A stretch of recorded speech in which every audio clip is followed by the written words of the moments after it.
El día de hoy vamos a hablar del infarto agudo del miocardio. En pantalla podemos ver los integrantes del grupo. Como una pequeña introducción de lo que va a ser la temática a tratar, vamos a hablar de la fisiopatología, los laboratorios diagnósticos y el tratamiento. Bueno, lo primero que vamos a entender es qué es el infarto agudo del miocardio. En palabras simples lo definimos como una lesión del músculo cardíaco. Esto principalmente es causado por una creación de placa aterosclerótica y nosotros podemos tener patologías que nos predisponen a esta condición, como por ejemplo la hipertensión arterial, las dislipidemias, incluso otras patologías. Entonces, básicamente lo que va a pasar es que en primer momento va a haber una disfunción endotelial inicial. Entonces, el tejido coronario va a empezar a presentar pequeñas lesiones en donde vamos a empezar a acumular LDL, que es el que conocemos como el colesterol malo. Entonces, esa acumulación de LDL va a generar que los macrófagos lleguen a la zona a tratar de fagocitar estas proteínas. Y cuando no lo logra hacer, se crean las células espumosas, que es básicamente esto lo que podemos ver aquí, una inflamación de las paredes arteriales que posteriormente va a generar una pequeña oclusión o va a disminuir la luz como tal de la arteria. Esto es el primer paso para una isquemia. Posterior a eso, vamos a ver que la placa va a empezar a crecer tanto que pueden haber algunos factores que van a contribuir a la inestabilidad. Por ejemplo, si el paciente tiene hipertensión y la placa empieza a crecer, pues básicamente nos predispone a que esta placa se desprenda y pues se produce todo este proceso que vamos a ver más adelante. Bueno, para cómo se origina el infarto agudo del miocardio, vamos a hablar primero del mecanismo de ruptura de la placa. La placa se formó previamente, entonces lo que va a pasar de primeras es una degradación de la capa fibrosa. Luego de la degradación de la capa fibrosa se va a exponer el núcleo lipídico que se formó en la placa aterosclerótica.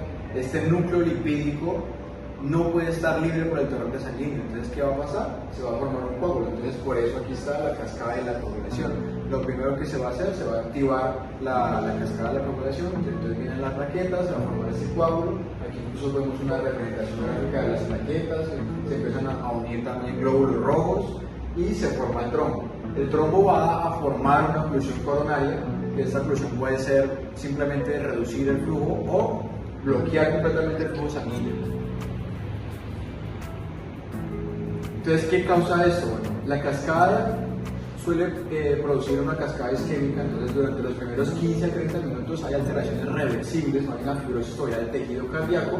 Después de los 30 minutos allá al inicio de la necrosis ya se empieza a dañar el corazón y ya aquí no hay vuelta atrás, entonces ya hay una progresión que puede ser de endocardio a epicardio, ya la lesión se expande y el corazón se recupera, pero el tejido queda fibrosado, es decir, no funciona. ¿Qué consecuencias puede traer esto? Pues la primera es una alteración de la contractilidad del corazón, ya no se va a poder contraer adecuadamente, se liberan marcadores de daño miocárdico, que luego vamos a ver los marcadores que se van a liberar, y luego hay un remodelado ventricular posterior. Este remodelado ventricular posterior es lo que les comentaba, el tejido se empieza a fibrosar, es un tejido que se recupera, pero no en su función, entonces va a ser un tejido que va a funcionar de una manera alterada. Bueno, ya pasando para biomarcadores cardíacos, la primera que vamos a mencionar son las troponinas, que tenemos troponina T y troponina I. Estas son proteínas específicas del músculo cardíaco, las cuales participan como tal en la contracción muscular, y estas se llegan a liberar en el torrente sanguíneo cuando hay un daño de las células miocardiocíticas. Estas pues, al liberarse en el torrente sanguíneo son muy específicas para infarto agudo del miocardio, ya que pues, el daño a los miocardiocitos son muy frecuentes en el día a día.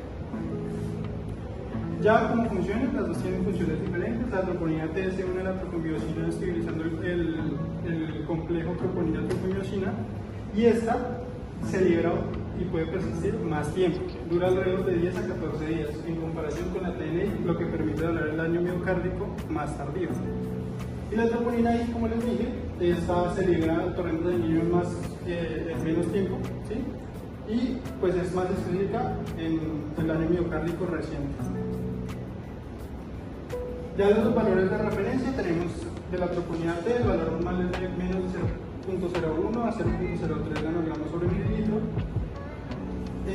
Ya para sugerir daño, la elevación es de más o igual a 0.04 y la duración en sangre, es lo que ya les había dicho, de 10 a 14 días. La troponina I es de menos de 0.04 en valor normal. La elevación del daño pues se dan mayor o igual a 0.05 y dura de 5 a 7 días. Ya tenemos otras enzimas que ya no son tan específicas, las cuales son CPK total, CPK-MB y la mioglobina. Estas, como fuente principal, todos tienen el músculo esquelético y cardíaco. El inicio de la elevación en la CPK total y la CPK-MB es de 3 a 6 horas y en la mioglobina es de 2 a 3 horas. El pico máximo en la CPK total es de 12 a 24 horas, igual que en la CPK-MB, y en la mioglobina es de 6 a 9 horas. La duración en sangre es de 2 a 3 días en la CPK total y en la CPK-MB también es igual de 2 a 3 días. En la mioglobina cambia de 24 horas. Y la especificidad cardíaca, lo que les había dicho, estas no son tan específicas como las troponinas. La CPK total es baja, con la mioglobina que también es baja, y la CPK-MB es moderada. Ya acá es importante mencionar que para aplicaciones clínicas de cada una, pues la CPK total es de detección de daño muscular general, rhabdomyolysis y AM. La CPK-MB es de daño cardíaco y estratificación de infarto, y la mioglobina sí ya es muy poco específica porque pues, puede detectar cualquier daño muscular en sí. Ahora pasamos a la ventana temporal y a los valores normales y patológicos. En la CK y la CK-MB vamos a ver que el inicio de esta elevación va a ser durante las primeras 4 a 6 horas post-parto. Luego va a alcanzar su pico entre las primeras 12 y 24 horas y por último va a durar de entre 2 a 3 días. Los valores normales de la CK total van a ser de menos de 200 unidades sobre litro y la CK-MB van a ser de menos de 5 nanogramos sobre mililitro. Cuando hay un aumento significativo de estos valores, van a determinar un daño miocárdico. Cuando es de más de 4 a 5 nanogramos sobre mililitro, se considera que está aumentada la CK-MB. Tenemos también la mioglobina, que esta va a empezar su inicio de la elevación en las primeras 2 a 4 horas y va a alcanzar su pico entre 6 a 12 horas. Esta va a durar normalmente un día. Los valores normales van a ser de menos de 90 nanogramos sobre mililitro y los patológicos van a ser mayores de 100 nanogramos sobre mililitro. Ahora tenemos el péptido natriurético tipo B, que este va a estar encargado del equilibrio electrolítico y de la presión arterial. Si hay un aumento de esto, vamos a ver que hay una sobrecarga tanto del volumen como de la presión de los ventrículos, en especial el ventrículo izquierdo. Se va a encargar de la natriuresis y de la vasodilatación y la inhibición del sistema renina-angiotensina-aldosterona.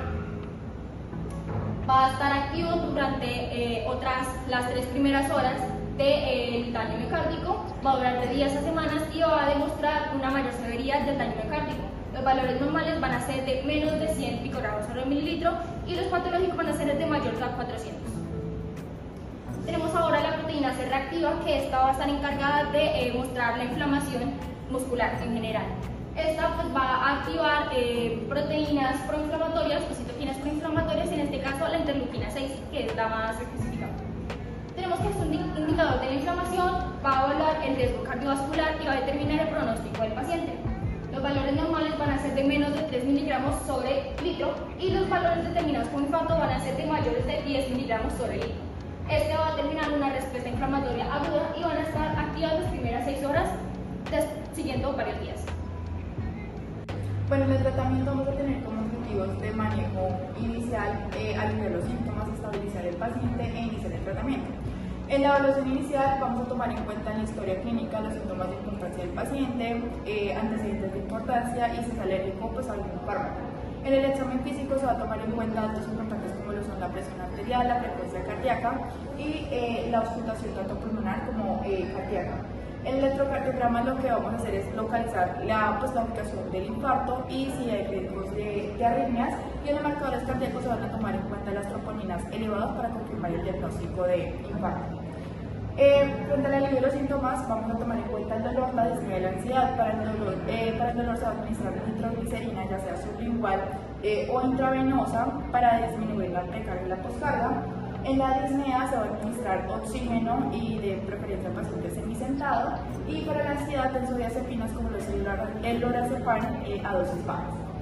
Para la estabilización vamos a hacer un constante monitoreo del paciente, donde se va a tomar en cuenta constantemente un electrocardiograma continuo, la toma de la presión y la frecuencia cardíaca y la saturación de oxígeno.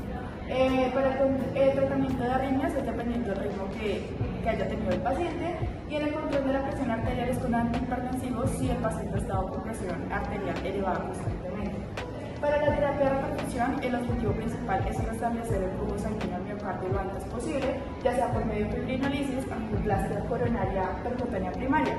La fibrinólisis consta en administrar fármacos trombolíticos que disuelvan el coágulo, y la angioplastia es una terapia invasiva que va a hacer que abrir la arteria y colocar un stent para evitar la formación de coágulos.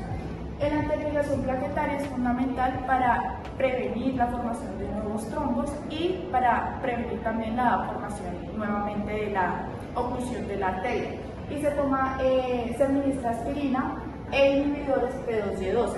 La aspirina va a ser con dosis carga al principio y después con dosis de mantenimiento, y el P2Y12 ya sea con el clopidogrel, el ticagrelor o el prasugrel. Ya.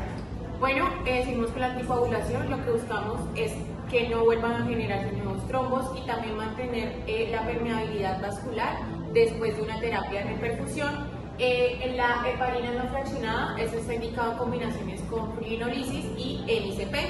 Esto tiene un monitoreo riguroso de tiempo con la tromboplastina parcial activada.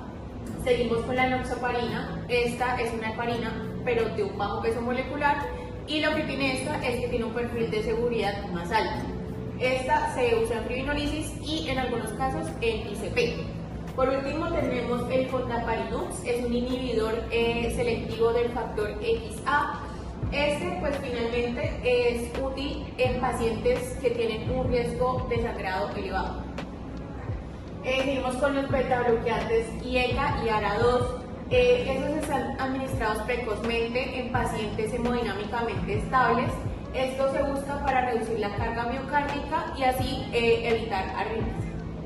Están contraindicados en casos de insuficiencia cardíaca aguda, bradicardia y también el bloqueo auriculoventricular.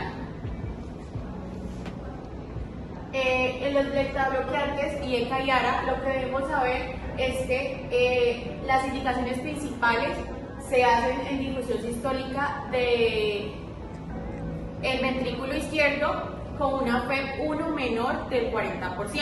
También se da en insuficiencia cardíaca y también se da en una hipertensión persistente después de un infarto agudo del miocardio.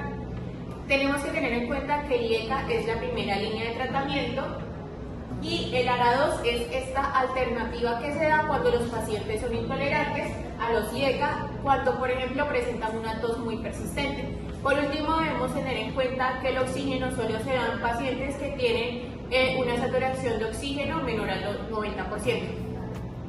Gracias.